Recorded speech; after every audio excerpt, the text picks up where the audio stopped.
The reason why jihad against oneself is rewardable is because it is an action or it is a struggle which is invisible to everyone outside of you.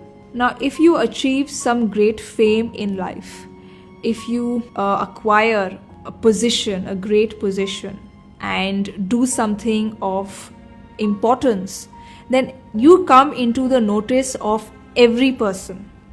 All the people would take note of your actions and your achievements.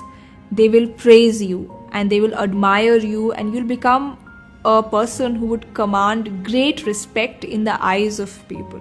Now, on the contrary, this spiritual jihad, this struggle against one's own feelings and one's own negative thoughts, is a kind of struggle which is visible to no person. Nobody can see that you are actually converting your negativity into positivity.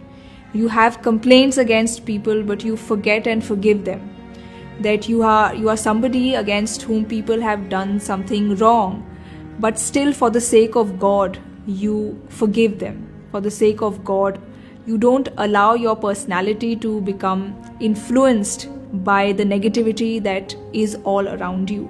So when you do all such things, when you struggle within, when you make yourself positive within, all these things are not visible to anybody outside of you because it is occurring at the level of your mind. It is a psychological struggle that you undertake with yourself. It is only visible to God Almighty.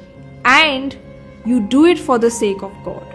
You do it so that you can become a person who is acceptable to God, so that in the hereafter, He can place you in His neighborhood.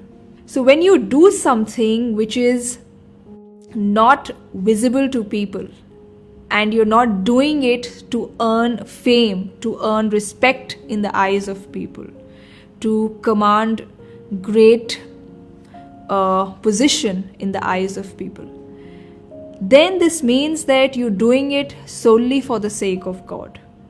You're doing it because you want God Almighty to be pleased with you. And any such action is extremely pleasurable for God. God Almighty loves such actions which are done purely for His sake. And this is why the Quran also says that charity or zakat, the alms that we give to the poor, should be given in secret.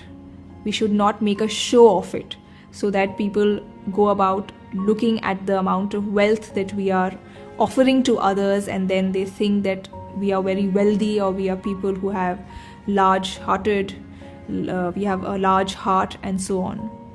So charity also, God prefers that we give in secret. So similarly, jihad, the spiritual jihad, the inner struggle that you do with your own self, is something which is visible to nobody outside of you. It is only visible to God Almighty.